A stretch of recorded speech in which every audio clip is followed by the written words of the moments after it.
Are there any drummers in the house? I play percussion. That's because he couldn't play anything else. Shut up. Come here, dude. Hey, man. Did you touch my drum set?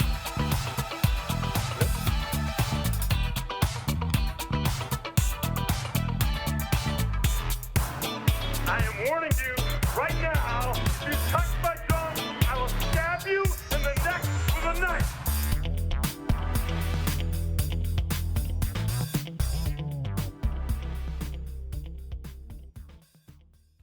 Not quite my tempo. It's all good. No worries. Here we go.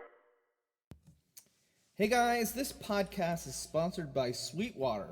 So right now, Sweetwater is doing some summer drum deals for this month. So this week, you can partake in their special financing options up to 48 months, which is pretty impressive. If I've done the math correctly, that is 4 years. I'm no math surgeon, but I'm pretty sure that's right. So yeah, they've got great financing options up to 48 months, interest-free. Also, they've got a huge selection of, brands, Tama, Pearl, Sabian, all the classics right there. Also, they have, exclusive products, bundles, blowouts, rebates, and price drops. So thank you to Sweetwater for sponsoring this podcast. So if you go to sweetwater.com/deal/drum-percussion deals, I'll put a link in the description. You can go check out everything that's going on over there. I am a Sweetwater user. I ordered my last drum set through them. I've also ordered some cymbals and some hardware, and also I got the Yamaha EAD10 as well. So big shout out to them for helping me with my percussion needs, and they can help you as well.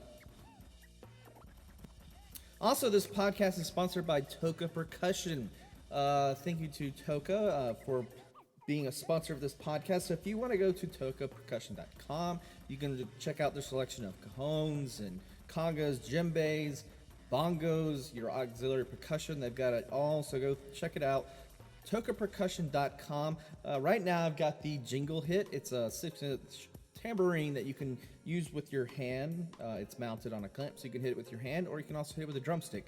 It works great in multiple applications. Like I said, you could be doing some hand drumming and just want an accent hit, or you can do drum set and hit it with a stick and get a nice clear high kind of jingle. Not too overbearing, but not too underwhelming. It's just right there in the sweet spot. So go to tokapercussion.com to check that out, and thank you for being a sponsor. Hey guys, be sure to go subscribe to the podcast on iTunes, which now it's Apple Podcasts, I should say. So go like and subscribe, and also go like us on Facebook, follow us on Instagram, and follow us on Twitter. Also, we're on YouTube, so if you could go subscribe to the show, that'd be great as well. And also, if you want to financially contribute to the show, that's great as well. You can go to our PayPal page and do that as well. So all those are great. If you could do all of them, it'd be awesome. But if you can only do one, that's awesome as well. So thank you for doing that, and go like and subscribe. Do it. All right. Hey guys, welcome back to the Drumheads, and I am on a Skype call with Koen Herfst. Did I get it right? Yes, that's it.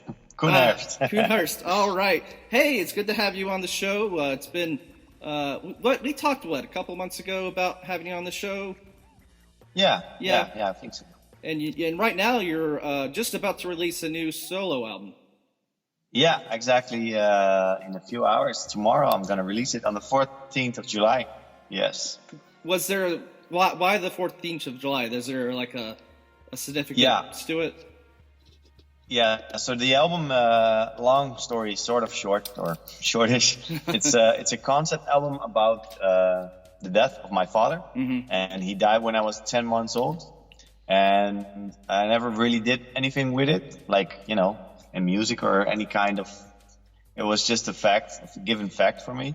And with the moving of my mom a few years ago, I found all this stuff, like his agenda, his piano.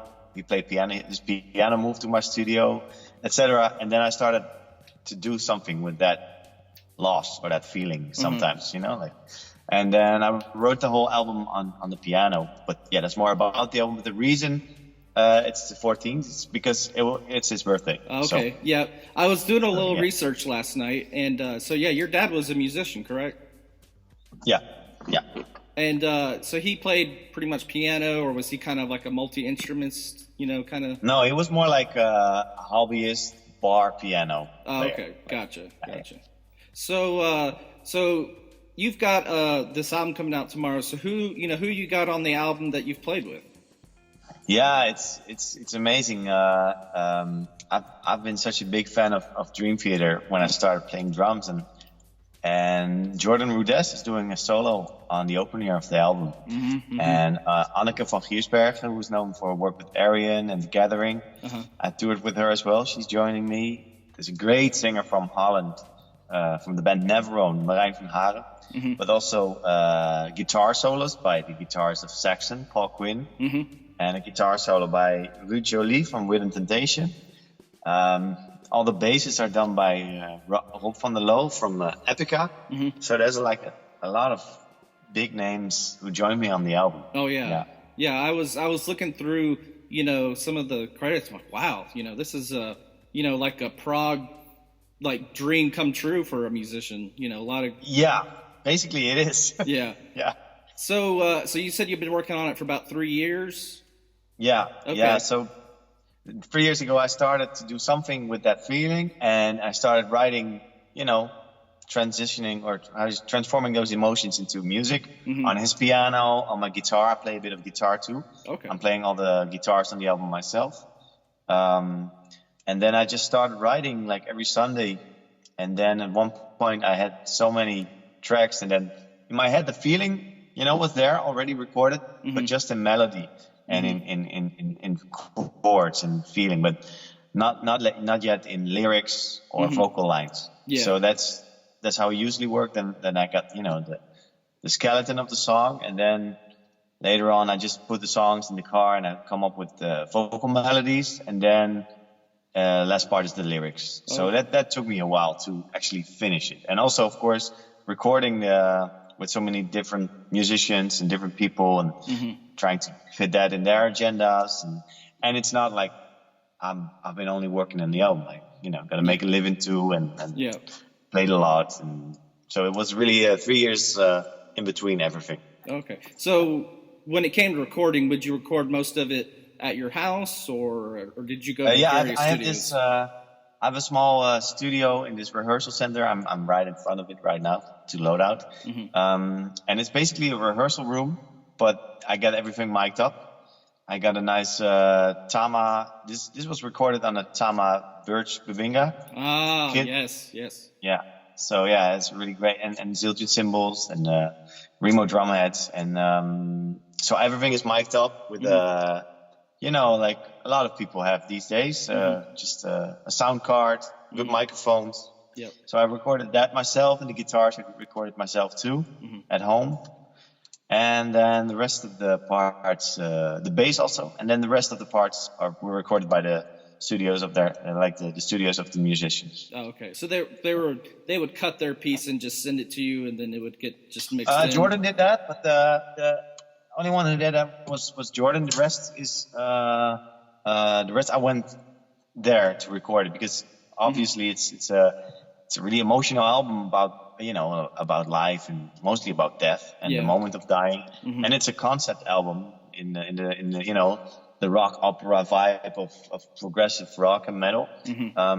So it has 4 characters: my mom, and then just me trying to imagine how it was for her when he dropped dead, and she was pregnant actually with my sister. And then the father, which Leo, the name of the album. And then there's the person Death. And that's my voice with the distortion and effects, and my voice is myself, the son, singing. So it's quite something. Also a bit scary that I'm just doing it. Yeah. But those parts of the mom and the father, of course, were so personal to me that I really wanted to be there to record it with them.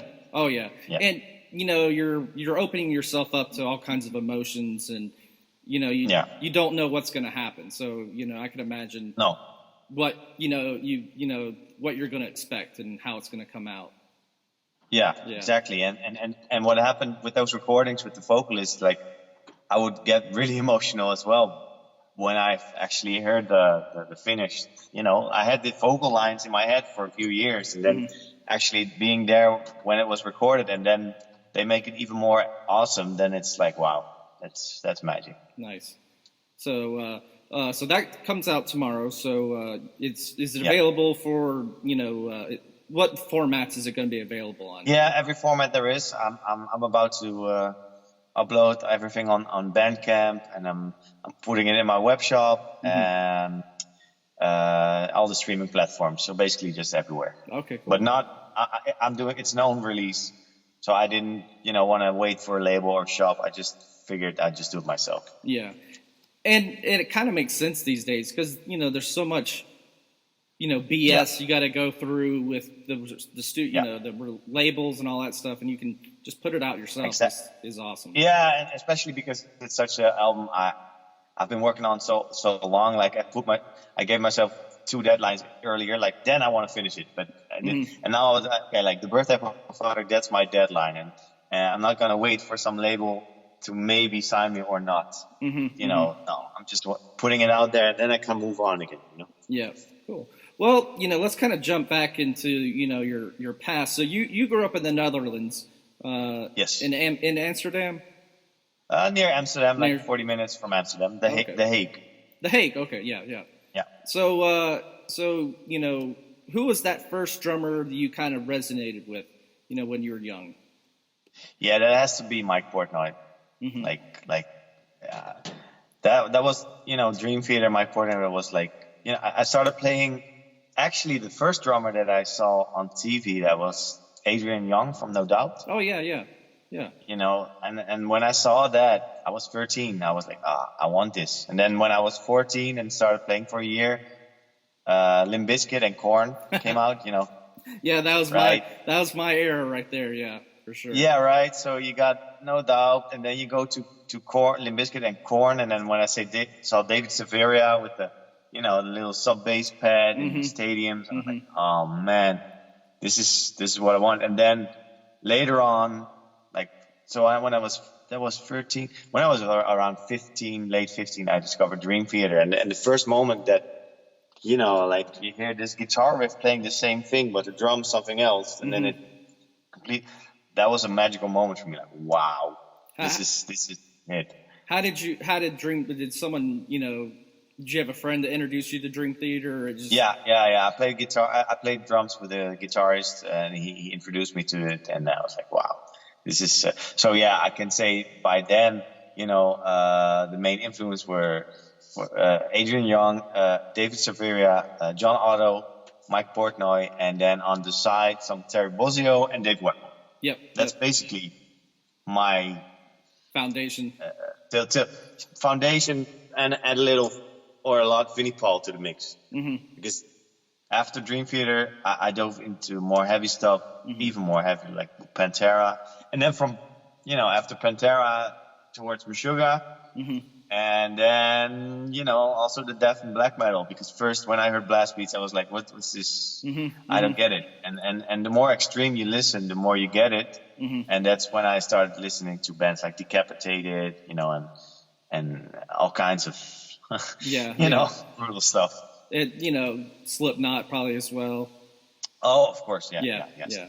I remember someone got a video of one of their first albums, and it was showing just his feet, and it was just it's just yeah. How is that physically possible? Yeah. I wasn't. I'm guessing we're around the same age, so I'm 35. Yeah, I'm 35 too. Okay, so we grew up in the good guess. Yeah, the new metal. Yeah, that area was that's my youth right there, and I actually did I think as 1,000 other drummers, when Slipknot looked for a new drummer, I decided, why not post a cover? Nice. I never do covers, but I posted a cover then. Why not? Yeah. That whole new metal thing. I remember I think it was 98, and someone introduced me to Korn, Follow the Leader. I'm like, oh, this is awesome. And it just, Man, Follow the Leader. That's man, I listen to that a lot. I do too. Yeah. I do too. I'll go like for like a 2 or 3 week period where I'm like, out of a year, I'm like, I'm just gonna listen to this old school new metal and just have fun, and just Yeah. It brings back so many memories. Like I know exactly where I was. When you say follow the leader, I think I was 14, 14 something, and I went to my uncle in France, and then I just only wanted to play drums, so they rented a drum set for me. Oh, nice. But they lived on the countryside, so they basically put me in a forest in like a horse trailer with the drums in it. Nice. Yeah. Playing corn all day. Yeah, just out in the forest. That's awesome. Right. So what was your first kit you had? I think it was a Oson, like a cheap ass Oson kit. Oson. I don't think I've ever heard of them. Is it like a European kit or? Yeah, no, it's like this cheap Chinese. Okay. And pretty soon after that, I had a Pearl Export. Oh, okay. Yeah.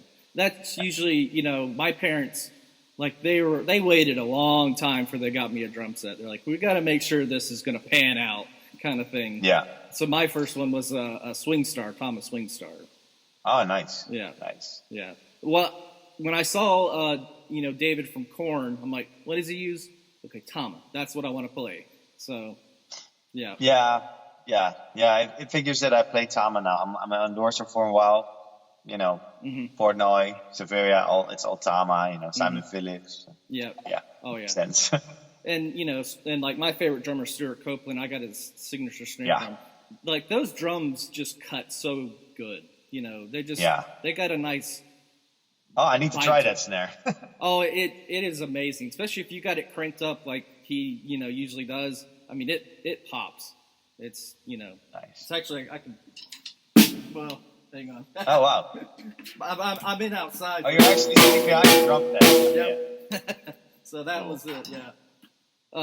But yeah. So for the listeners at home, you're behind the drum set, and I'm in my car with my drum set in the back. That's some Drumhead podcast. Yeah, and I've got a Tama kit. You do as well. So. Right. Yep. Nice. So did you do like school band or anything like that? No, the whole school band is not really a thing in Holland, especially not the marching, stuff. And that amazes me when I see videos of hundreds or maybe thousands of kids playing all these rudiments at 15. Yeah. And we start practicing that at music school after 18. That's a big difference. Yeah. That's basically what am I gonna say? That's a big difference. So I started out just jamming to Dream Theater, to bands, and I played all the albums at 16, I think. I actually I always started new bands, like own bands. So I think when the Liquid Tension experiment came out, I had an electronic drum set in my bedroom. So we called it the Liquid Bedroom Experiment.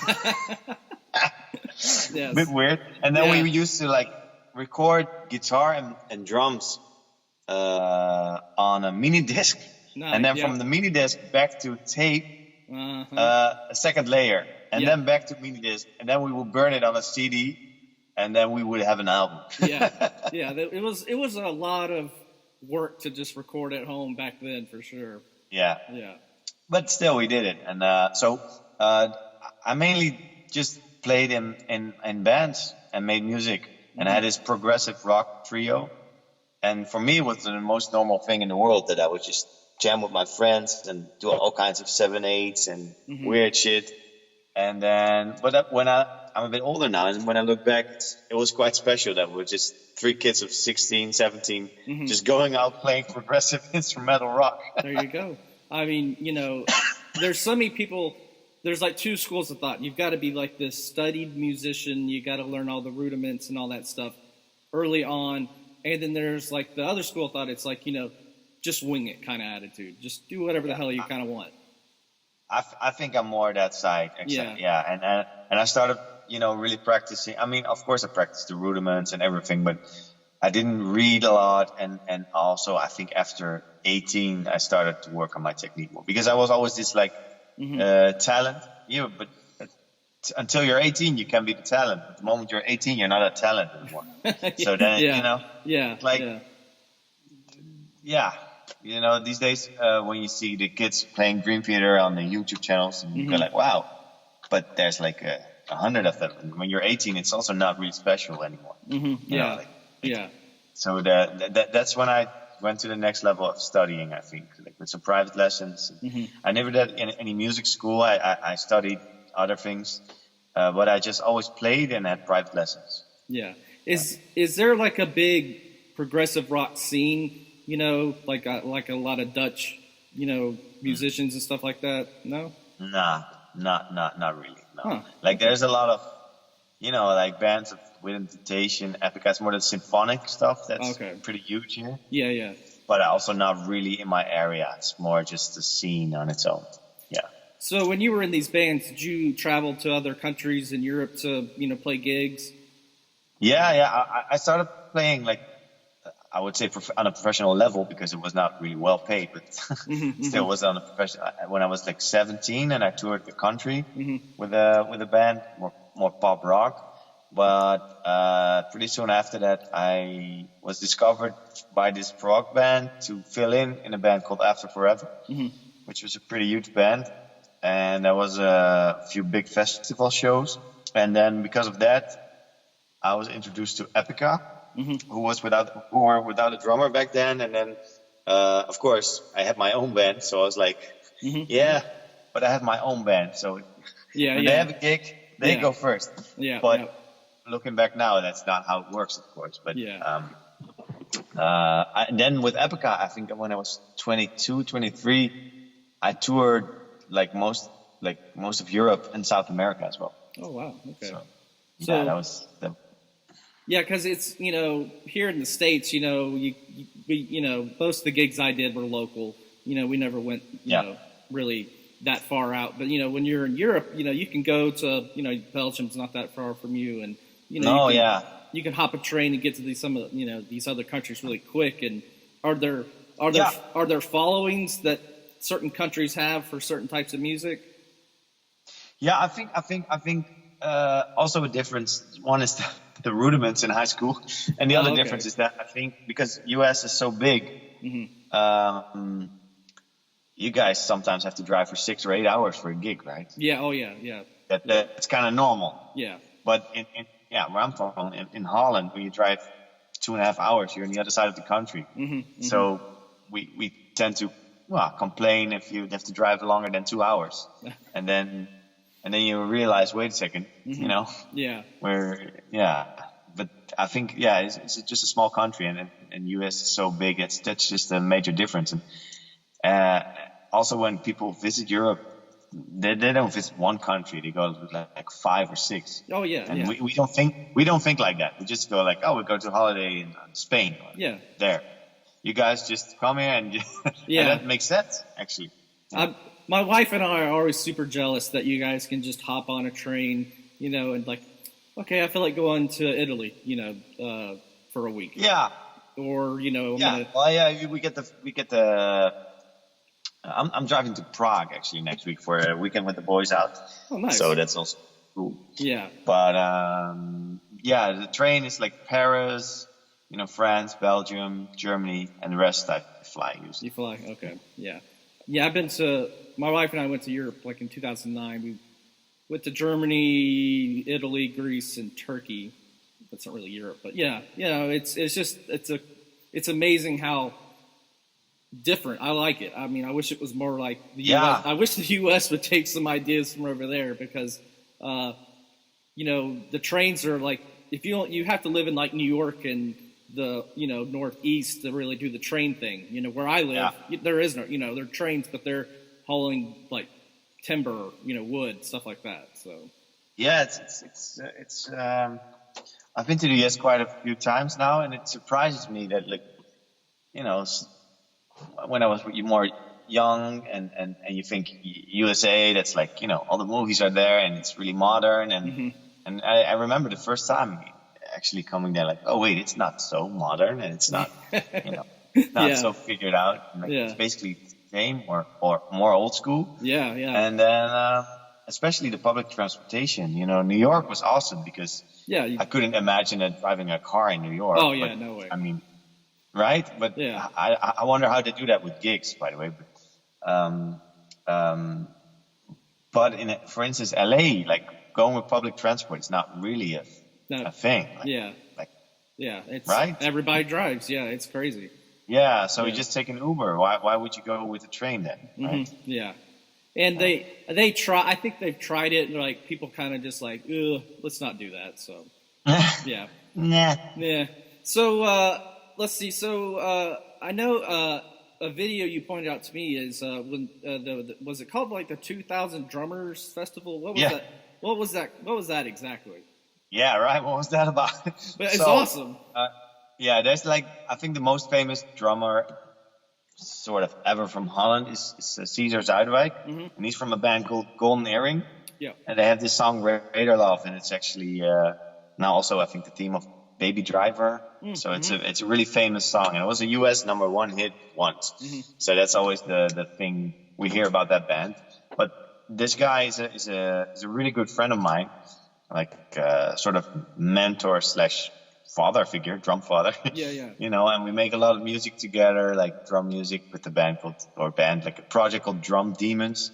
And we're gonna release some more stuff with that.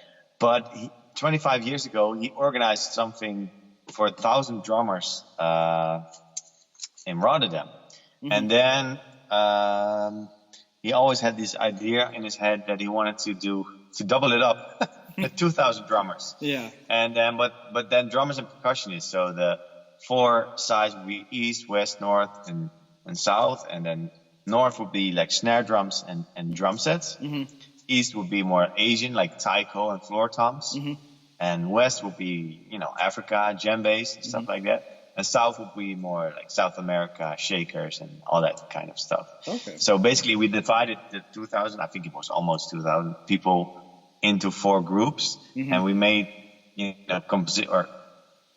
improv / compositions for those 4 groups. Okay, nice. Yeah. So there's a Dutch drum magazine, Slagwerkkrant, Slagwerk, and they published all the sheet music for the event. Oh, okay. So people could practice at home, and basically, half of the concert, everyone joined in, and then in between the show, in between those joining parts, there were drum solos by Michael Shack and other, you know, quite famous drummers, also mostly from Holland. Yeah. I did a Michael. pretty crazy solo. Oh, sorry. Yeah. Oh no, you're fine. Yeah, Michael's he's a beast. Yeah, He plays so hard.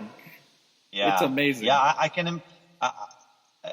I organized the whole thing together with Caesar and a group of people, and it was quite something to, you know, to make it happen. And I remember I was scheduled to do the last drum solo of the drum solo round. Nice. And at that moment, I really, really, really gave it all, just to say, like, you know, let out all the frustration you had about the project, and then just.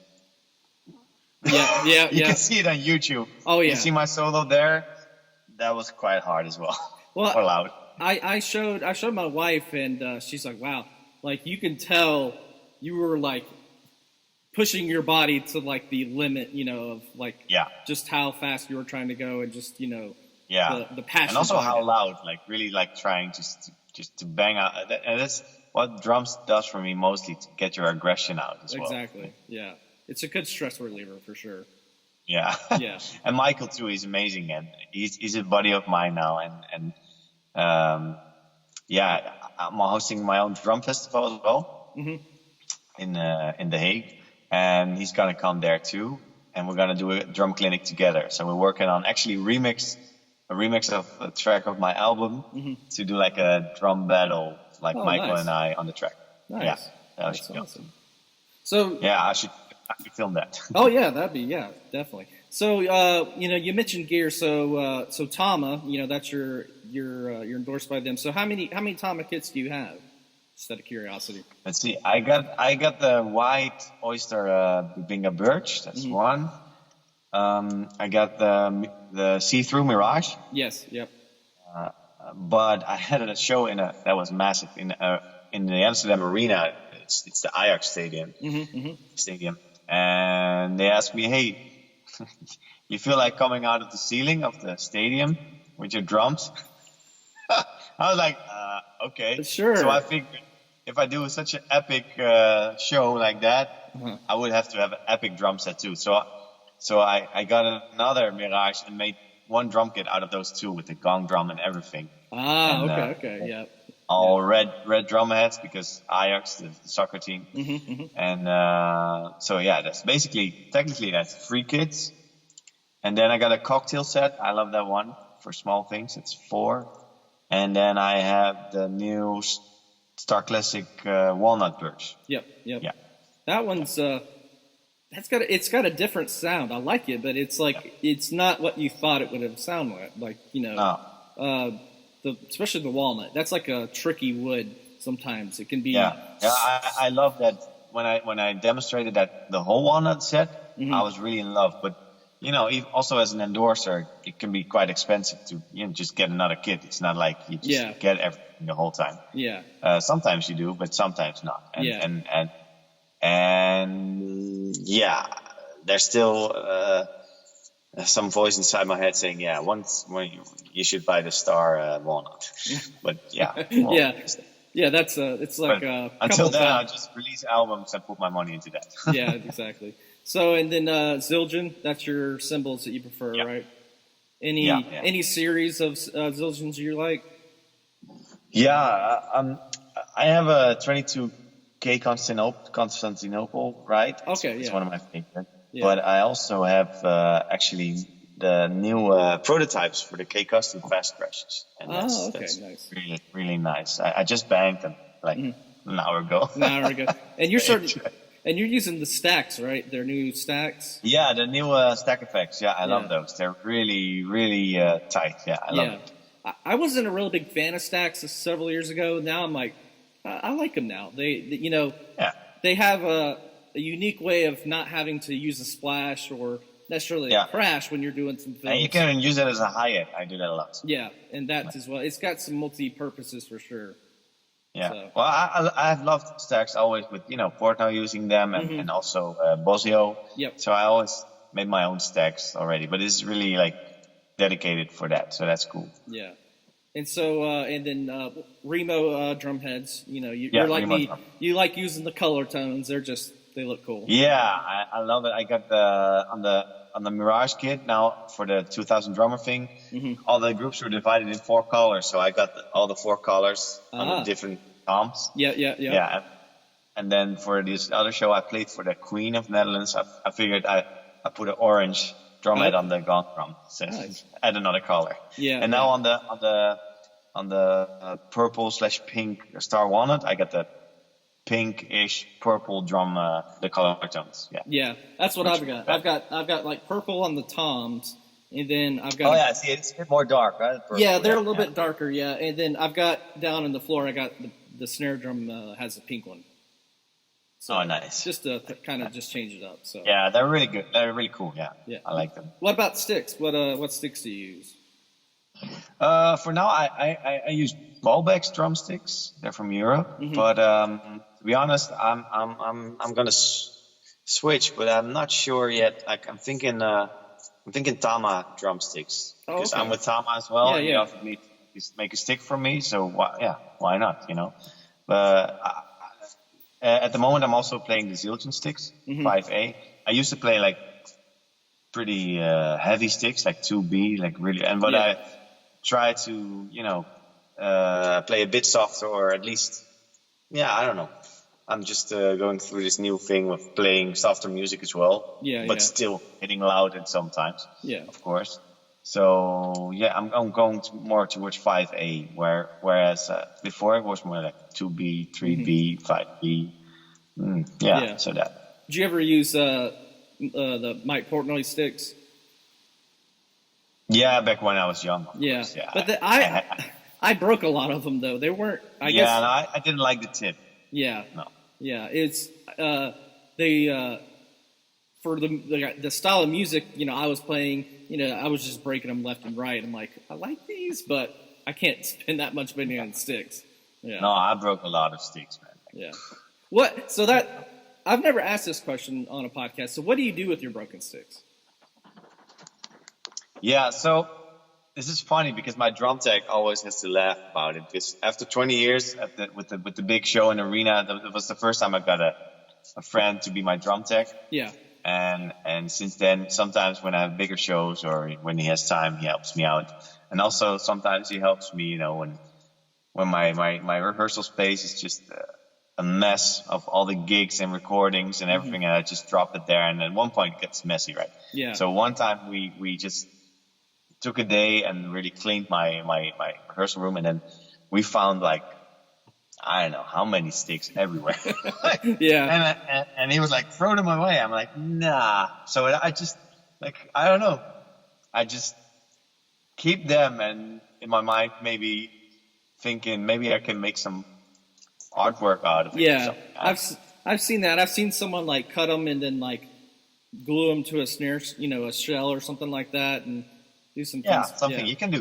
I'm a pretty creative guy, so let's see. The most, and I give them away as well. People like it. But yeah, I usually don't throw them away. I don't know why actually. Yeah. Well, when I break them, I throw them in the woods. So like, if back to the woods. I'm like, we're returning it back to where it kind of came from. Yeah, right. So if you go, I'm sure the wood people will be really happy with it. Yeah. Well, luckily it's just a wooded area, so like if you probably went out there, you'd be like, gosh, there's a ton of sticks. So it's just fun. I let my kids throw them. Like, here, you want to throw the stick in there? And they're like, yay, and throw it out. So nice. So, what are your hobbies outside of drumming? Yeah, so I play a lot of guitar. I love just writing on it. I would say I'm not a guitarist, but I like to make music with the guitar. I got good ears and rhythm, so then basically, you can do stuff with it. So making music in general is just, I don't know. I'm at this point that I'm almost more a composer than yeah. So that's my inner conflict. Some part of me says, oh man, you should be that, driven, chop guy. You should practice more. And then at the same time, when I have time, I grab my guitar. Okay. So yeah. So I'm like, in this, but now I have my album out. It really feels like a big thing for me. Also, for my mind to be clear to study again. So it's like I work in phases. Yeah. Oh yeah. Totally. Yeah. So, but that's more music, and besides that, yeah. I don't know, man. Well, it's funny. Some people are cats, like, I got two Siamese cats, okay. cross-eyed cats. I like to chill with them. I like to watch like series. I'm kind of hooked on this Narcos series. On Netflix, fascinating. Yeah. Yeah. Pretty fascinating. And I'd like to travel a bit more. Because I always thought like I'm going to travel the world with music. Well, I did that. I played in more than 40 countries. Oh, wow. So I'm really proud of that. But you don't see so much. It's basically like a sneak preview of holidays. Oh, yeah. Like, there's a Coliseum. Bye. Yeah. Yeah. You hit it so quickly. That's it. Yeah. So I was in San Francisco at the airport. We had to play in San Jose.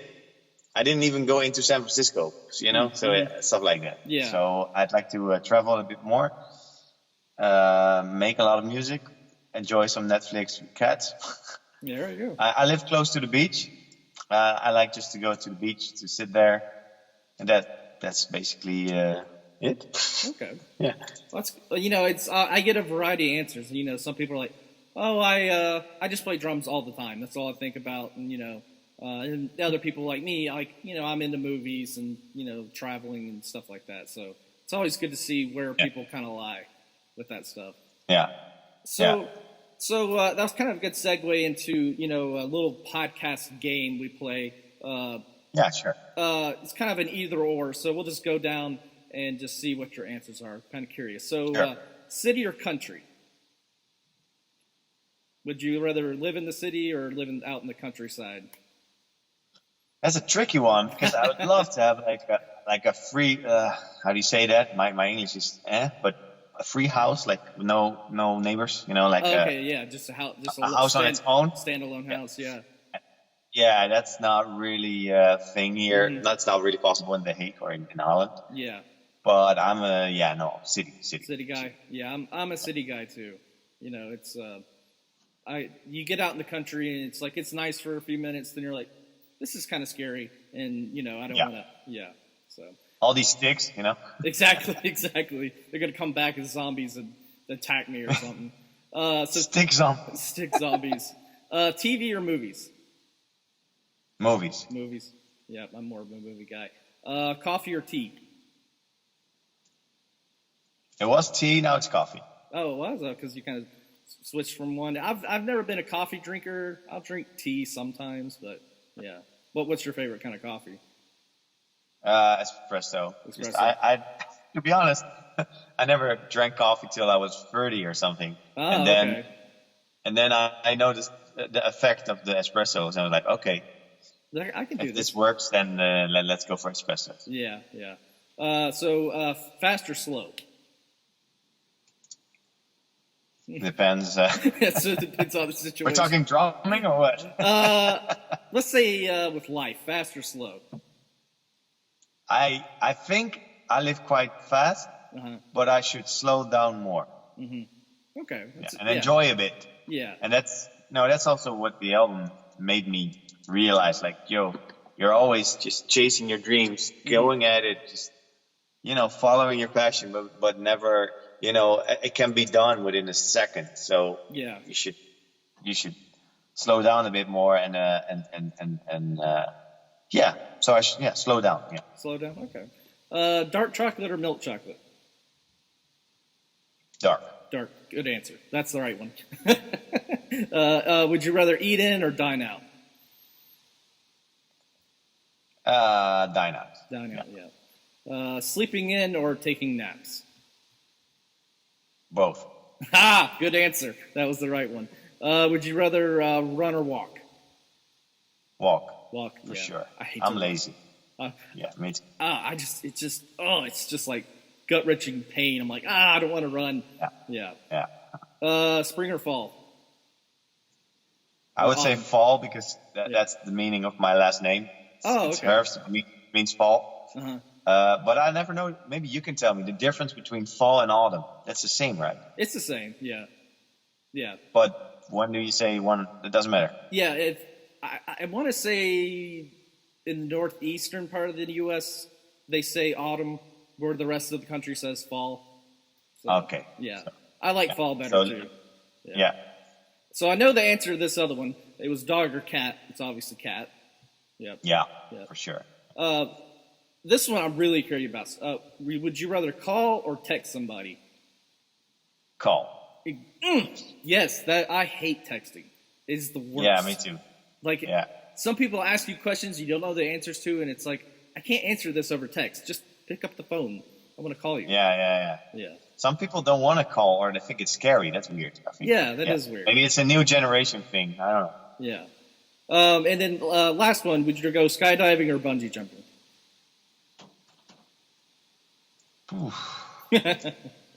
Or neither. That's mine.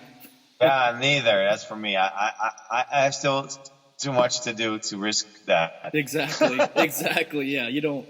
Yeah, I skateboarded for about 3 months and broke my wrist. I'm like, I can't play drums. This sucks. So no more skateboarding. Yeah. I was a goalkeeper and skateboarded, and with both the things, I injured my arm, and I was like, okay, I'm gonna quit both. Mm-hmm. Yeah. It stressed me out too much. So before we wrap up, what advice would you give a young up and coming drummer? That's a good question. I would definitely say a few things. Let me think out loud. One is important to maybe it sounds like a cliche, but I don't think it is. To find your own voice, like be able to play everything you're supposed to play, but try to find a way of standing out. May it be visual or just sonically, without or with weird effects, or I don't know. Just try to stand out and find your own. So people go like, oh wait, We got to get this guy because such and such. Don't try to copy like when you copy, just use that in your things and then combine it. And the other thing is, it's not about, and that's, I think, what's going on a lot now. Like, you see a lot of videos online, and it's really good to have those videos online. I think it's like almost a standard thing to have. Yeah. But it's not all about that. It's not all about. That's actually a weird thing I see these days. You see all this epic. It's almost like an epic movie trailer drum videos, but it's fake. It's playbacked. Yeah. And I'm like, yo. Yeah. Why would you play back that? Why don't you should actually? So if you do videos, make it real. With real recorded drums. Yeah.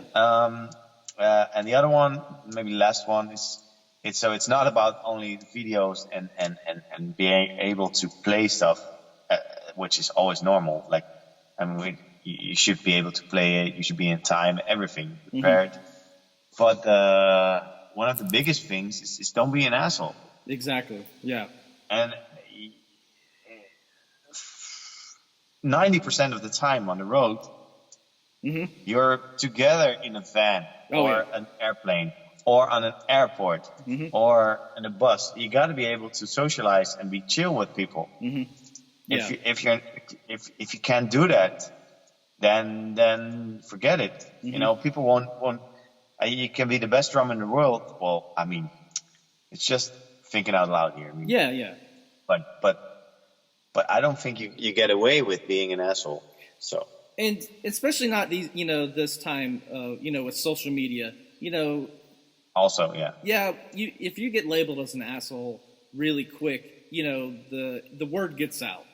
Yeah. Used to, it took a while. When we were, in high school, the internet was relatively new-ish, and so it took, it was word of mouth that this guy's an ass or whatever. But now it's pretty much, people can find out in 2 seconds, Yeah. No, I think I had it once that people thought that they would talk about me that I was arrogant or something like that, and it would almost hurt me. Like, whoa, how can you say you don't even know me? But I think in general, like same with your career, that's maybe the fourth advice. It's not about that one video or that one show. It's about the sum of everything you do. Oh yeah. And I think also with being an asshole part, try to do the best you can, and in the end, even if people talk about you, then it's the truth will be out there that it's not the case. And it's a ever changing environment with social media. It's you got to be careful because some people get also, but just if you're just nice, then you don't have to be careful. Yeah, exactly. Right? Yeah. So if you're just nice to people and treat others as you want to be treated yourself, that's also a cliche one, but it's true. But it's true, yeah, for sure. So what's happening next? What's the next thing in your So tomorrow the release is actually really special because of the concept and such a personal album. But on top of that, friends of mine decided to make a documentary about the whole process. Oh, nice. So tomorrow is going to be the release of my album. At the same time, there's a premiere in a film house where they show the documentary. Nice. So that's quite something. That's basically it's my career summed up till now with the album. That's that's quite. So that's and after that, I'm always doing so many things. After that, I'm gonna prepare some drum clinics. Gonna shoot some drum videos about the album. I got the drumless part, so I'm gonna work on that. Nice. I'm in a band called The Cards with the saxon guitarist. We're gonna do some blues festivals with that. I'm starting a new band called Voodoo Chambers. Ooh, Voodoo Chambers. That's a cool name. Yeah, right. And what kind of style is that gonna be? Yeah, so the style is more how would it, like alternative rock-ish, but not really with guitar because it's only a bass with effects, so drums, bass, and vocals. Okay. And some synths and electronic influences. So I would say like dark rock. Yeah. Dark pop rock. Yeah. And my festival's coming up, my drum festival, Herfstfest. Yep. Or Fall Fest. Fall Fest, there you go. That's the 5th edition, the anniversary edition. And I'm also going to work on a solo act. Like I've been asked, just like today, like, can you do something solo? So today I asked some musicians and a DJ with me, but I've been asked to do some solo stuff. And I never did that. Like, you know, try to make that interesting. You know, so diving into new techniques. I got the sensory percussion gear now, and I want to dive into that to see how I can perform on my own with the drums, and you know, like try to discover new techniques and maybe triggering light with my MIDI drums and stuff like nice. that. Yeah. Cool. Yeah. Well, that's awesome. Well, it sounds like you've got a full slate, you know, ahead of you as well, which is awesome.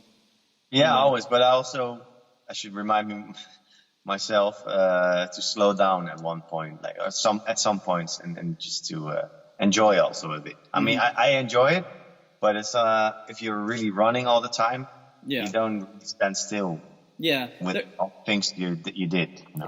It's a balancing act. It's all you know, not making sure you're going too fast, but not going too slow. It's finding that. That's actually the name of my first solo album, Back to Balance. Okay, that was about being a bit overworked, you know, and then finding that balance with, you know, so it's all about balance still. Yeah. Cool. So plugs, you know, they can follow you on Instagram, Facebook, so YouTube. Yeah, the spelling is Koen Herfst. Yep. That's easy, yeah. Yep. So Instagram, Twitter, it's a bit old school, but I still have it. And my YouTube channel, I'm gonna, there's quite some videos on there now, but I'm gonna do that even more because I think that's important. So yeah, that's it. And thanks for this talk. It was nice. Oh yeah, I've enjoyed it. Like I said, I can't remember how I came upon seeing your stuff. I know I followed you on Instagram, but I think it was a video or something maybe someone posted, and I'm like, oh, that guy's got, and you know, it just kind of you know, it's funny how you find out about musicians and music these days because it's so different than high school. Yeah, you can go anywhere, but mostly it's also a lot of Instagram. Huh? Yeah. Oh yeah. Yeah. So cool. That's cool. Well, I appreciate you taking some time to be on. So of course.